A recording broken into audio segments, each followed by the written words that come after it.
मित्रों, दो मार्ग हैं। एक बाहर का मार्ग है, एक भीतर का मार्ग है।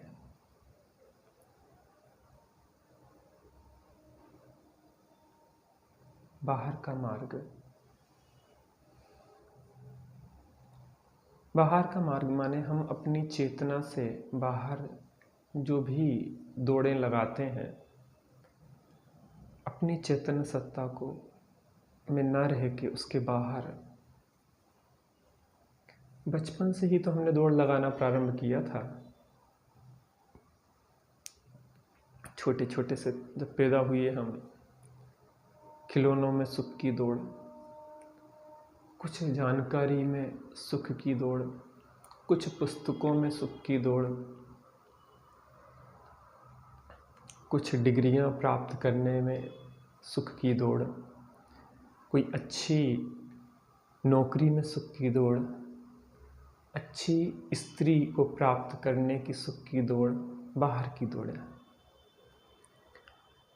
अच्छी संतान के लिए सुख की दौड़, उसकी अच्छी शिक्षा, उसकी स्थिर नौकरी की, उसके विवाह की, उसके बच्चे की, होते होते हमारे जीवन का अंत आ जाता है।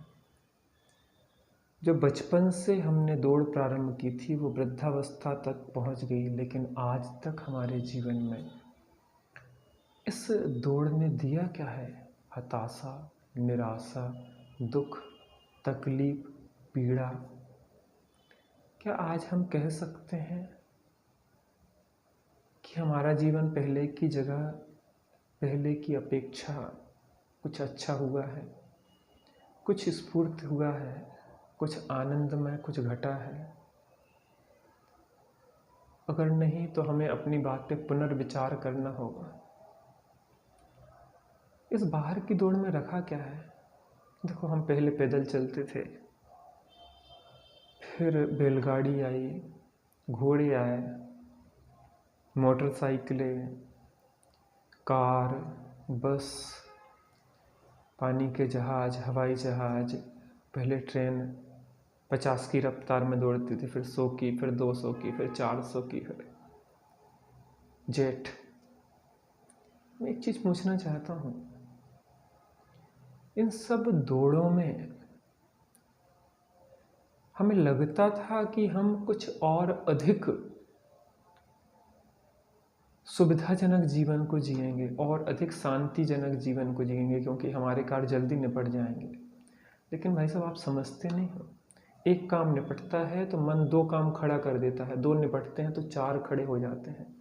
इन मन की अभिलाषाओं की पूर्ति कभी संभव नहीं है। कहते ना, रावण का एक सिर काटते थे तो 2 खड़े होते थे, 2 काटते तो 4, और 4 काटते थे तो 8। बाहर की दौड़ रावण के सिर की तरह है।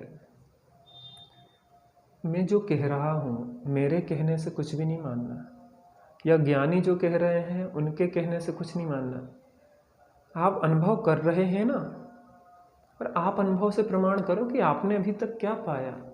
बचपन में जो सुकून शांति थी, आज क्या वह सुकून शांति है? इस बाहर की दौड़ ने दिया क्या है हमें? तो बस मार्ग मिल गया, बाहर की दौड़ में कुछ भी नहीं है, अब समेटना शुरू करें। किसी ज्ञानी ने कहा है कि जीवन की सांझ होने के पहले ज्ञान का दीपक जला लेना चाहिए। हमारे जीवन की भी सांझ होने वाली है, और अगर ज्ञान का दीपक नहीं जलाया तो हम दुर्गतियों के गड्ढे में गिरने वाले हैं। शाम को भी व्यापारी दुकान बंद करता है तो वो समेटना प्रारंभ कर देता है, दुकान को समेटता है, सामान धीरे धीरे सुबह जो फैलाया था वो समेटना प्रारंभ कर देता है। अब बाहर की दौड़ में देख लिया ना, घूम के देख लिया, दौड़ के देख लिया, कुछ मिला नहीं ना, तो अब एक काम करो, समेटो, दुनिया में दौड़ों को समेटो, और बस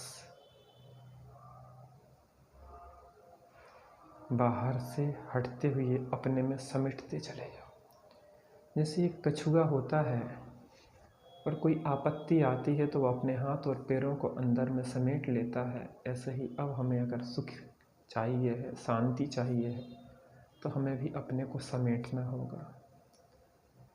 अगर वास्तव में अंदर से अंतरात्मा बोलती है कि मुझको न मिला सुख क्षण भर भी, तो वास्तव में कुछ अंदर में खोज बहुत मिलेगा, इतना मिलेगा कि अटूट मिलेगा। ऐसी शांति मिलेगी, ऐसी शांति मिलेगी जो कभी नहीं मिली। समेटो समेटो अपने को, इतना समेटो कि अपनी चैतन्य की सत्ता में ही अपनापन हो, उसी में लीन हो, उसी में स्थिर हो, उसमें भी शांत बैठ जाए। लोक में भी जब हम शांत बैठते हैं तो कितना अच्छा लगता है, बाहर कहीं दौड़ नहीं है। और एक ऐसा अंदर में चैतन्य लोक है जिसमें बिल्कुल शांत बैठ जाते हैं हमारे ज्ञानी, फिर कहीं कुछ नहीं है, बस एक असीम शांति शांति शांति शांति, आनंद आनंद आनंद आनंद आनंद। बाहर में दौड़ें बंद करो, अंतर की ओर गति करो, बहिर्गति को छोड़ो, अंतर गति में लगो। फिर देखो जीवन कैसा अतीन्द्रिय आनंदमय होता है, बहुत सुंदर आनंदमय। हम सभी अंतर यात्रा के लिए चले। चेतो चेतन निज में आओ, अंतरात्मा बुला रही है। जय जिनेंद्र।